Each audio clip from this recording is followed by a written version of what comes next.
Good morning students. 12th online class में आप सभी का स्वागत है। आज लेसन नंबर 6 पाठ में जल अवशोषण व रसारोहण। लेसन नंबर 6 पाठों में जल अवशोषण व रसारोहण, इसका अध्ययन करेंगे। कल की जो क्लास थी, कल की क्लास में 5 लेसन, जो 5 लेसन थे, 5 लेसन अपन कंप्लीट कर चुके हैं। और 5 लेसन कंप्लीट होने के साथ ही आज 6ठा लेसन स्टार्ट कर रहे हैं। और 6ठा लेसन का फर्स्ट पीरियड आज स्टार्ट करेंगे कि जो प्लांट्स होते हैं ना, इन पात्रों में जल का अवशोषण किस प्रकार से होता है, और जल अवशोषण के साथ साथ ये जल अवशोषण पात्रों में क्या महत्व रखता है, इस सब की जानकारी अपन इस वाले लेसन में पढ़ेंगे। सबसे पहले मैं आपको इस पाठ से संबंधित जो नॉर्मल जानकारी है, मैं आपको पॉइंट्स के द्वारा लिख देता हूं, आप उनको साथ ही साथ नोट कर लीजिएगा। फिर टॉपिक डाल करके और लेसन स्टार्ट करेंगे। पहले नॉर्मल पॉइंट से जो संबंधित जानकारी नॉर्मल मैं आपको लिख देता हूं, आप उसके साथ में उतारते जाइए।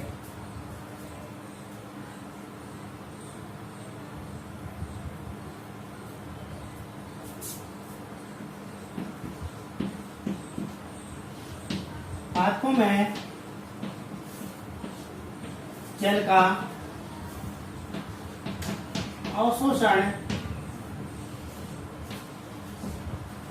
मूलों में उपस्थित है।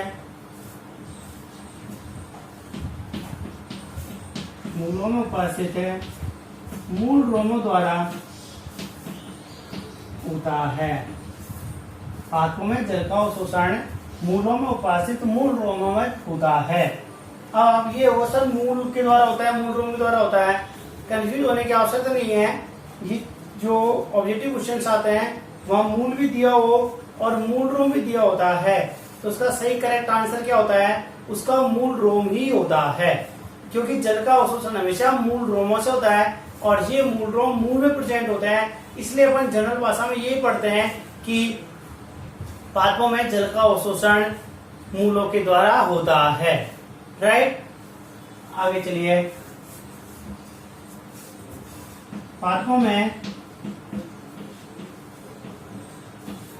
जल अवशोषण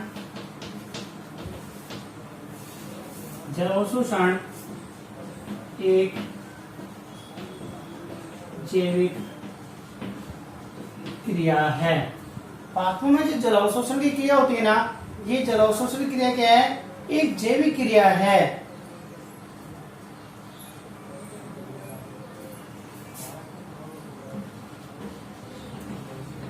जल अवशोषण के साथ साथ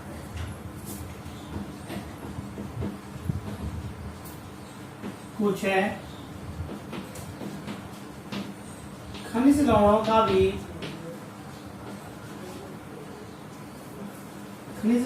भी अवशोषण हो जाता है।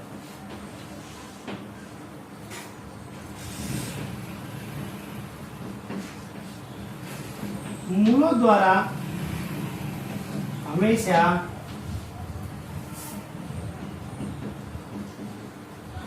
केशिका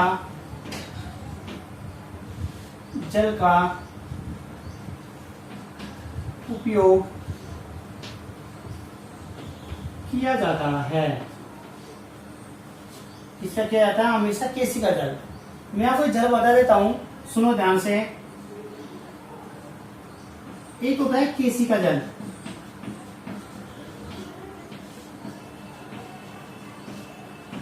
केशिका जल। फिर इसको एक पॉइंट उतारिए, फिर मैं आपको जल बता देता हूं। पहले ये पॉइंट लिखिए, ये लिखिए, ये लिखिए और ये लिखिए, यहाँ तक लिखिए, लिख लिया यहाँ तक। अभी जल है, मैं आपको बता देता हूँ जल कौन कौन से होता है।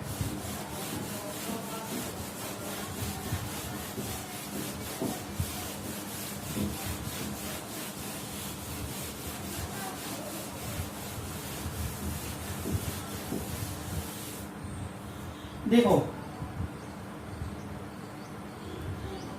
केसी का जल कौन सा होता है, सुनो ये देखो ये काम करता है केसी का जल।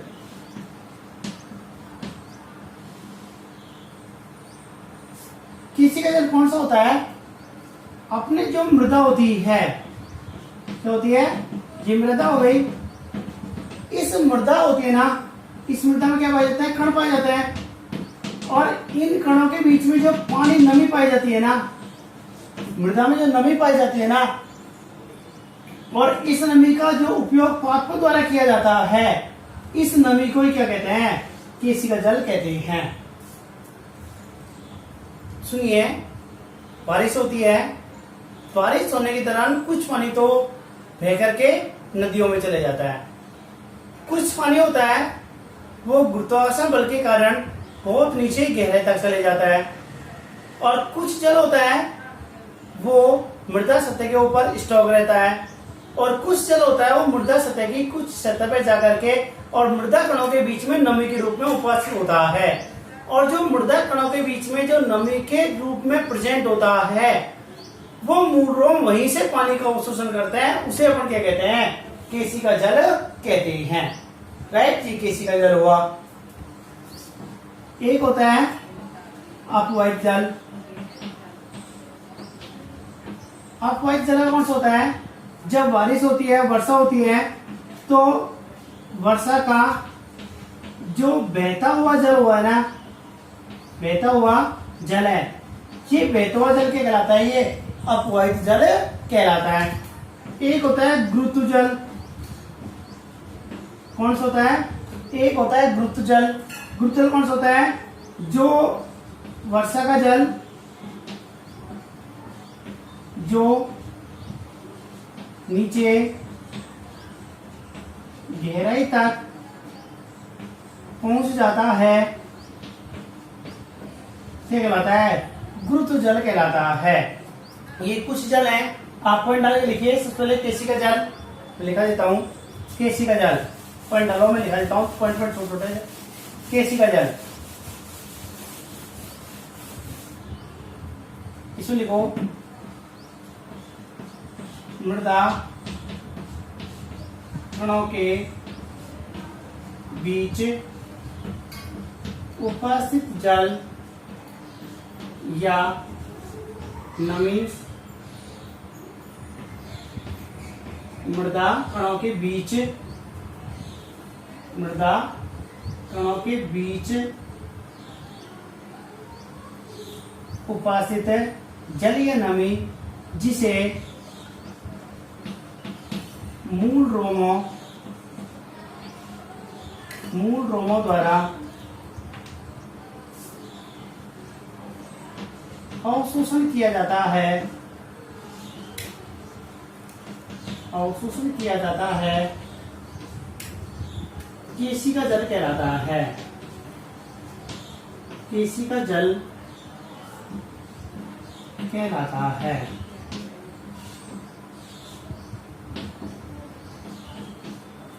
दूसरा वैध जल।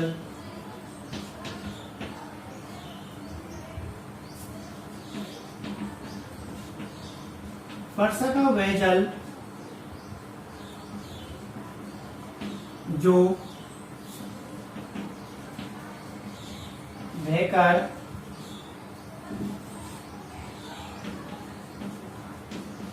नदियों में चला जाता है, वह जल कहलाता है।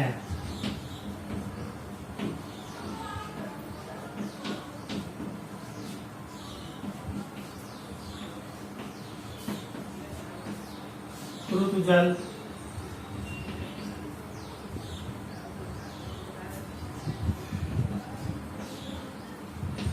वर्षा का वह जल जो, वर्षा का वह जल जो नीचे गहराई तक चला जाता है, गुरुत्व जल कहलाता है।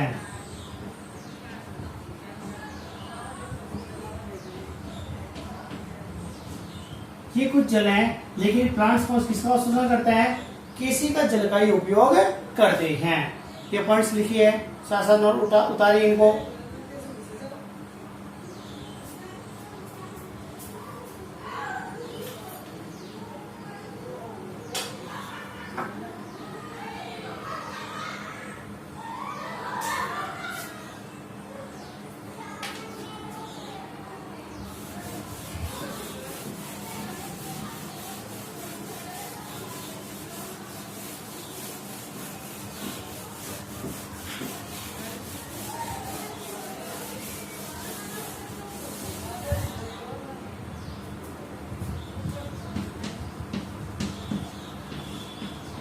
हाथों में जल अवशोषण करने वाले अंग। हाथों में जल अवशोषण करने वाले अंग।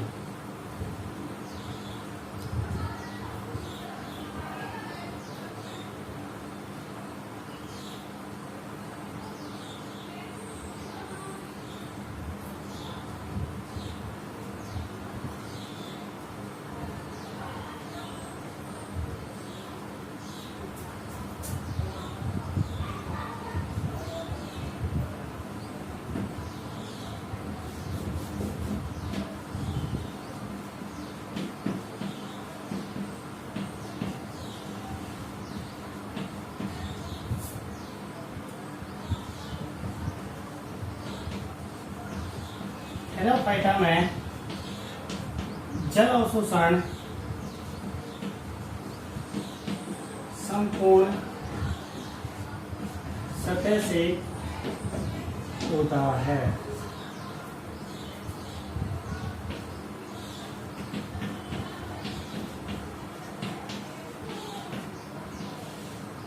ब्रायोफाइटा में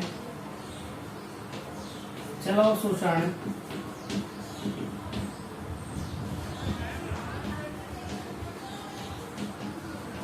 एक कोशिकीय या बहुकोशिकीय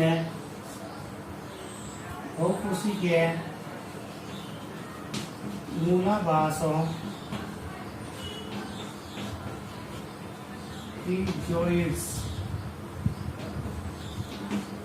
रिजोइड्स द्वारा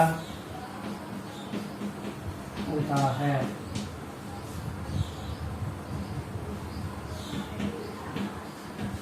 लाइकेन में जल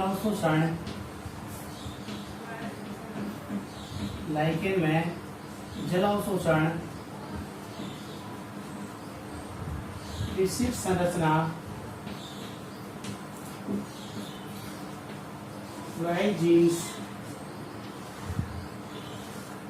राइजीन्स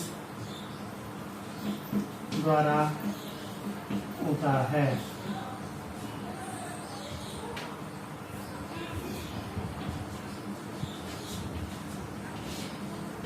चलिए पादपों में जल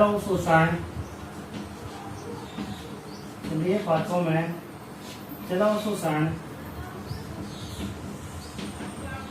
सामान्य सतह से होता है।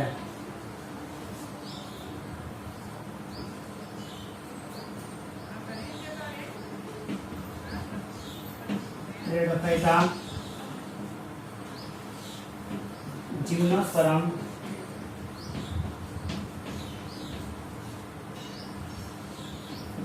एंजियोस्पर्म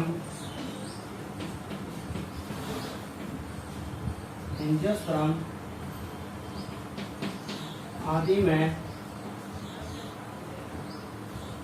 में जड़ों द्वारा जल अवशोषण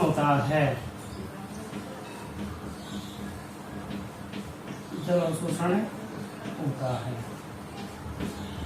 ये आपको मैंने इम्पोर्टेंट चीज लिख दी कि थैलाफाइटा होता है। सबसे पहले जो प्लांट्स विकसित हुए थे वो क्या कहलाते हैं? वो थैलाफाइटा कहलाते हैं।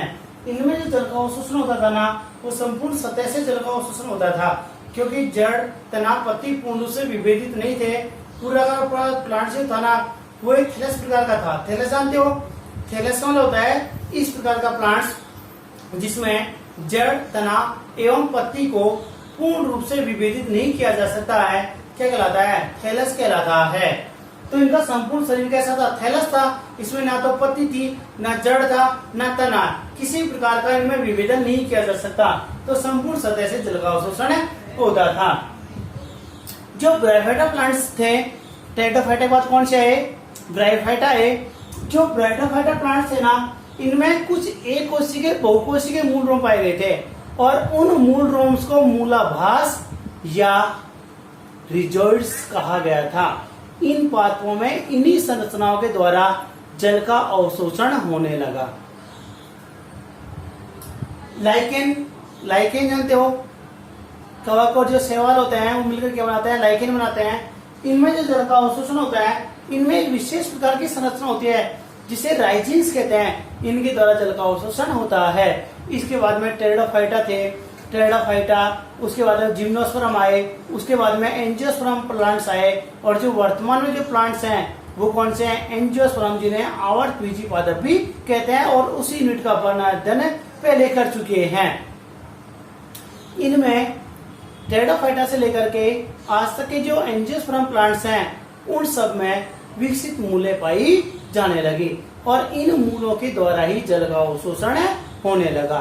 तो ये कुछ अलग अलग जो विकसित प्लांट्स हुए थे, उनमें किस प्रकार से जल का अवशोषण हुआ, उन अंगों को अपन ने स्पष्ट किया।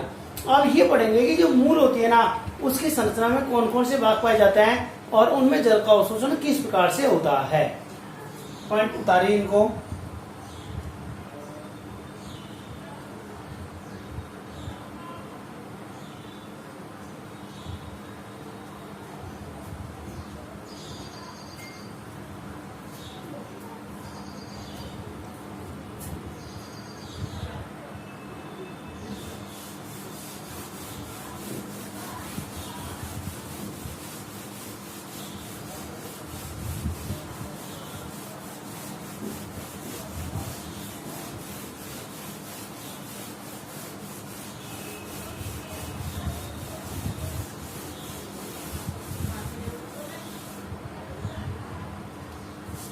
मूल के क्षेत्र,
ये मूल की संरचना है।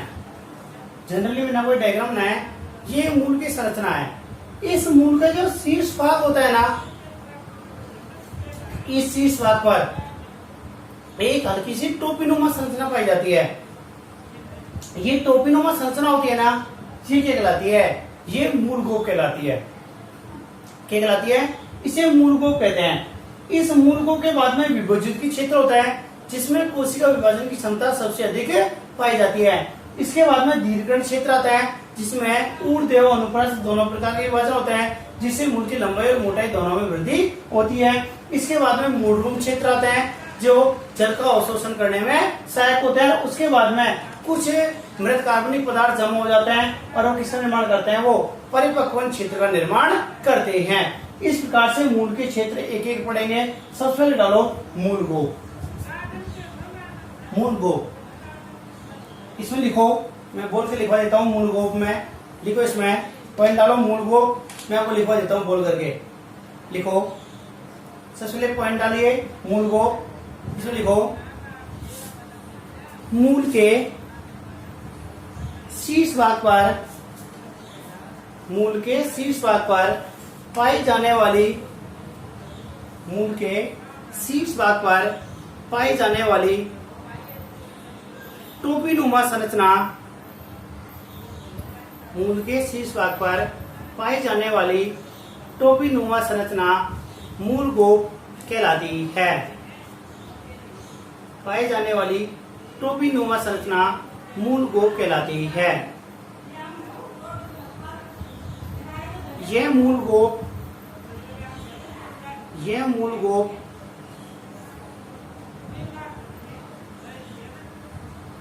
आंतरिक भाग की कोशिकाओं को मृदा के घर्षण से बचाती है। मृदा के घर्षण से बचाती है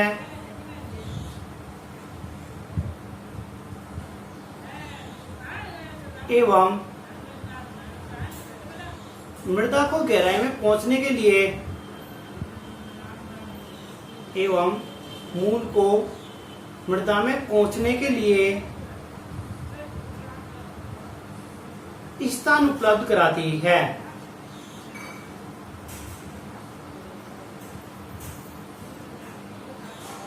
यह बार बार अपघटित होती रहती है। यह बार बार अपघटित होती रहती है एवं इनकी कोशिकाओं का निर्माण शीघ्रता से, इनकी कोशिकाओं का निर्माण शीघ्रता से हो जाता है। शीघ्रता से हो जाता है। नंबर 2 लिखो मूल शीर्ष या विभोज्योति क्षेत्र। नंबर 2 पॉइंट डालिए।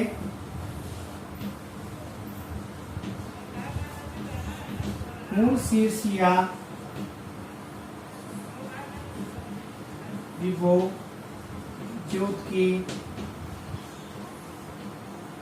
क्षेत्र। देखो विभोज्योति क्यों तक पड़ा है? जिसमें विभाजन की क्षमता सबसे अधिक पाई जाती है ना, वो कहलाते हैं विभोज्योति क्षेत्र कहलाते हैं। इसमें लिखो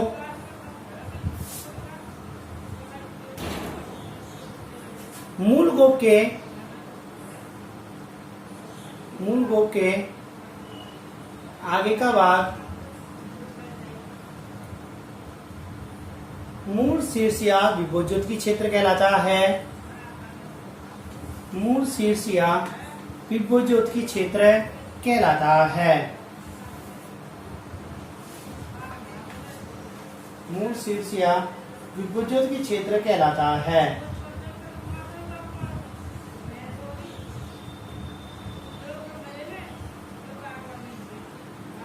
इनकी कोशिकाएं बार बार विभाजित होकर, इनकी कोशिकाएं विभाजित होकर मूल गोप को आगे की ओर वृद्धि कराने में सहायक होती है। आगे की ओर वृद्धि कराने में सहायक होती है।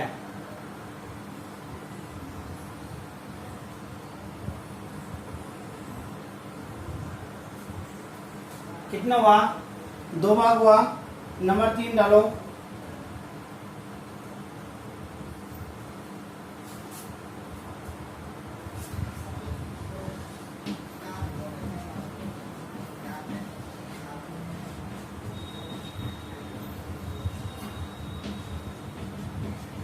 कोशिका विवर्धन क्षेत्र है,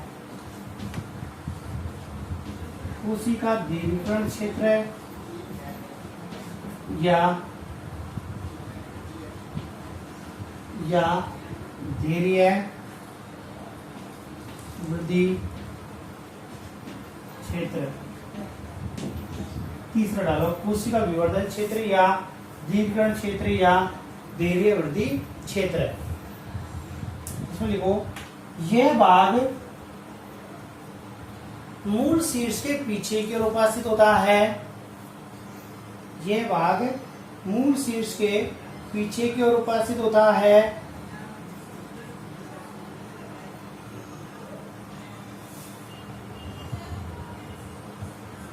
इसका सबसे महत्वपूर्ण कार्य है, कोशिका विभाजन कर मूल की लंबाई में वृद्धि करना है। मूल की लंबाई में वृद्धि करना है।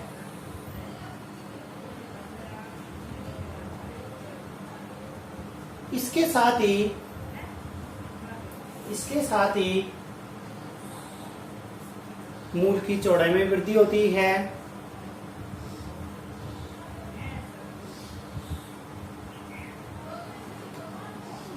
इसलिए इसे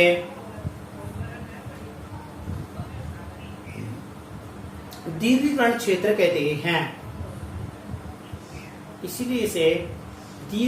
क्षेत्र कहते हैं। इनकी कोशिकाएं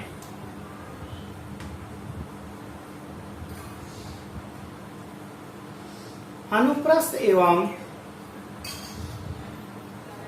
अनुदैर्घ्य,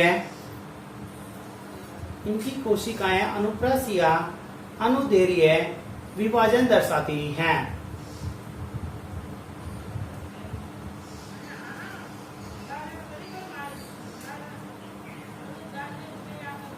नंबर 4 पॉइंट डालिए।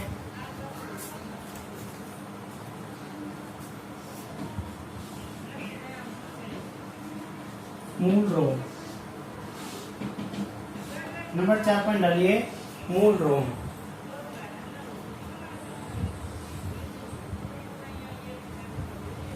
मूल रोम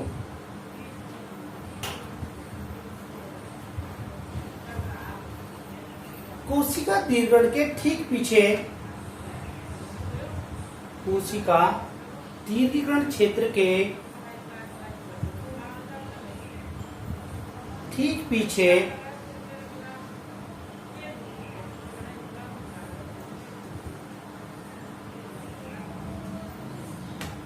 मूल रोम उपस्थित होते हैं। मूल रोम उपस्थित होते हैं। इन मूल रोमों का सबसे महत्वपूर्ण कार्य है मृदा से केशिका जल का अवशोषण करना है। मृदा से केशिका जल का अवशोषण करना है।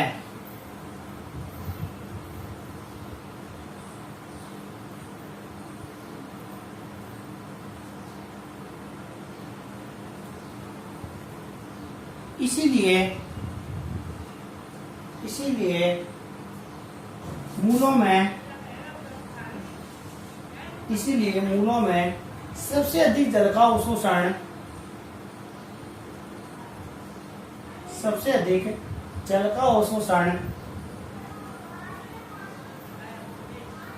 इसी क्षेत्र से होता है।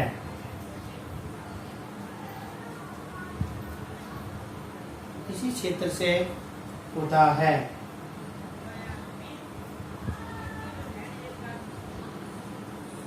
और नंबर 5 लास्ट आता है परिपक्वन क्षेत्र। परिपक्वन क्षेत्र लास्ट आता है परिपक्वन क्षेत्र।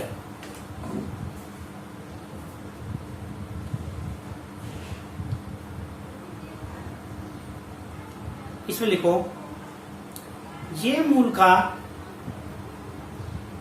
सबसे अंतिम भाग होता है। ये मूल का सबसे अंतिम भाग होता है।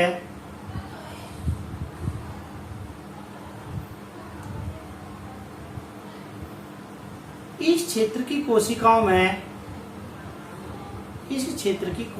में कोशिका विभाजन नहीं पाया जाता है।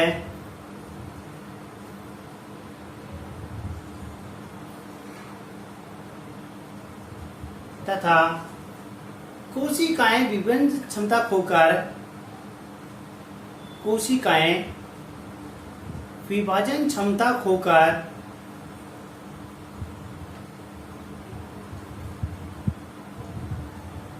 स्थायी अवस्था में चल जाती हैं।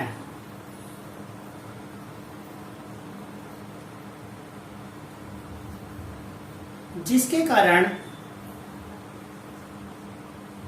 इनमें कुछ मृत कार्बनिक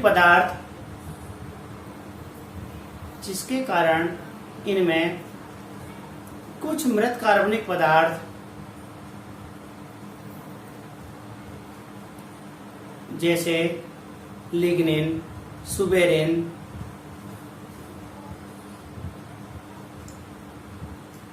आदि का जमा होने लग जाता है।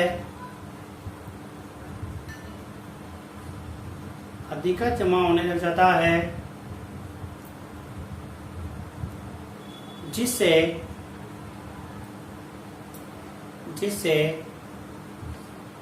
ये भाग अत्यधिक कठोर हो जाता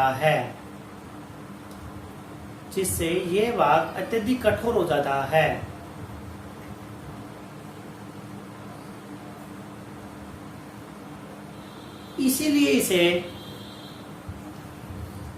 इसीलिए इसे परिपक्वन क्षेत्र कहते हैं।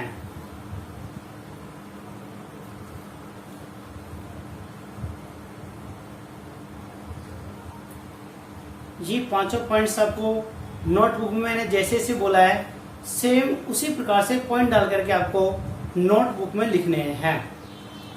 इसके बाद में ये डायग्राम बनाना है। ये डायग्राम आपको इसके नीचे बनाना है।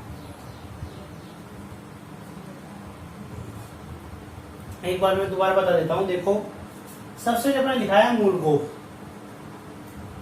मूलकोप क्या होता है कि जो मूल होती है ना, जैसे मान लो अपने पास, जिसमें आपको चार्जर पिन बता देता हूं। जैसे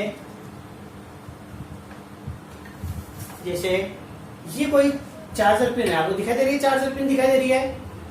ये जो चार्जर पिन आपको दिखाई दे रही है ना, चलो मैं आपको बड़ा वाला दिखा देता हूँ सिरा। ये आपको चार्जर पिन दिखाई दे रही है। इस चार्जर जो पिन है, इस चार्जर पिन का जो आगे का सिरा है, ये आगे का सिरा आपको बड़ा दिखाई दे रहा है ना बड़ा। ऐसे क्या होती है, इस मूल रोम का जो अग्रभाग होता है ना, इस अग्रभाग पर एक ऐसी टोपीनुमा संरचना पाई जाती है। जो ऐसी टोपीनुमा संरचना होती है ना, इस टोपीनुमा संरचना को क्या कहते हैं? मूल गोप कहते हैं। अब देखो जैसे ये कोई मृदा है, मेरा हाथ क्या हो गई? मृदा हो गई। और इस मृदा में मान लो ये मेरे हाथ मृदा हो गई और ये क्या हो गए? मृदा कण हो गए। अब जैसे ये मृदा कण, जैसे ही कोशिका विभाजन क्रिया होगी तो मूल की लंबाई वृद्धि होगी, और मूल की लंबाई वृद्धि होगी तो ये अंदर प्रवेश करेगी, कंकरों से रगड़ खाएगी, क्योंकि जब बाहर से दबाव पड़ेगा तो ये अंदर नीचे घुसेगी। जैसे नीचे अंदर मृदा में धसेगी तो मृदा कण सटे होते हैं, तो उन मृदा कणों को हटाने की कोशिश करेगी। जब मृदा कणों को हटाएंगे तो मृदा कण के कारण इसकी जो बाह्य भित्ति होती है उसमें रगड़ आएगा, और रगड़ आएगा तो बाह्य कोशिका क्या हो जाती है? मृत हो जाती है। इसीलिए क्या करते हैं, इसका अग्र सिरा जब बड़ा होता है तो ये अधिक जगह बना लेती है, अंदर धंसने के लिए अधिक जगह बना लेगी, और अधिक जगह बनाएगी जो पिछला भाग छोटा होता है वो उस जगह में आसानी से वृद्धि कर जाता है। और जैसे इसके जो बाह्य क्षेत्र की कोशिकाएं जो मृत हुई है ना, वो कोशिकाएं दोबारा नीचे से विभाजित होकर के नई परत का निर्माण कर लेते हैं, इसलिए आगे का भाग कैसा होता है, ये बड़ा होता है, और इसको अपन क्या कहते हैं, मूल गोप कहते हैं। ये कैसा हुआ, ये मूल गोप हुआ। इसके जस्ट पीछे वाला जो भाग होता है ना, वो कौन सा होता है, विभोज्योत की क्षेत्र होता है। और जो विभोज्योत के क्षेत्र होता है ना, इस विभोज्योत क्षेत्र की कोशिकाएं होती है ना, इनमें कोशिकीय विभाजन की क्षमता सर्वाधिक पाई जाती है। इनकी कोशिकाएं बार बार विभाजित होती हैं, और कोशिकाएं बार बार विभाजित होती हैं तो ये कोशिकाएं कैसी होती हैं, जीवित अवस्था में पाई जाती हैं। इसके बाद में आता है दीर्घकण क्षेत्र। दीर्घकण का होता है बढ़ना, और मूल कैसे बढ़ेगी, ज्यादातर मूल होती है ना वो लंबाई में बढ़ती है, इसीलिए इसको क्या कहते हैं, दीर्घकण क्षेत्र कहते हैं। जैसे इसकी कोशिकाएं बार बार विभाजित होती हैं तो इनकी कोशिकाओं के बार बार विभाजित होने से इसकी मूल की लंबाई में वृद्धि हो जाती है, और जैसे मूल की लंबाई में वृद्धि होगी तभी विभोज्य क्षेत्र में दबाव पड़ेगा, और जब विभोज्य के क्षेत्र में दबाव पड़ेगा तो मूल को अंदर गहराई में धसेगा, क्योंकि मृदा के जो कण होते हैं ना इतने नजदीक सटे होते हैं, कई बार अपन गड्ढे खोदते हैं ना तो अपन से मृदा खुदती नहीं है, जबकि वो मूल को आसानी से उस मृदा को भेदता हुआ अंदर गहराई में प्रवेश कर जाता है। तो आप सोचो कि मूल रोम के द्वारा ये जो मूल का क्षेत्र होता है ये कितना दाब लगाता है, जिसके कारण वो अंदर मृदा में धस जाता है। तो इसलिए दीर्घकण जो क्षेत्र होता है ना, इसकी कोशिकाएं विभाजन दर्शाती हैं, और विभाजन के साथ साथ मूल की लंबाई में वृद्धि करती हैं। इसके बाद में क्या आता है, अपने पास मूल रोम आता है। ये जो मूल रोम होते हैं ना, ये मूल रोम ही जल का अवशोषण करते हैं। ये मूल रोम अधिकांशतया जो परिपक्वन क्षेत्र होता है ना और दीर्घकण क्षेत्र होता है, इसके आसपास पाए जाते हैं। दीर्घकण क्षेत्र के जस्ट पीछे मूल रोम उपस्थित होते हैं, और ये मूल रोम क्या होते हैं, धीरे धीरे वृद्धि करते हुए जो मृदा के कण होते हैं ना, उन मृदा के कणों के अंदर धस जाते हैं।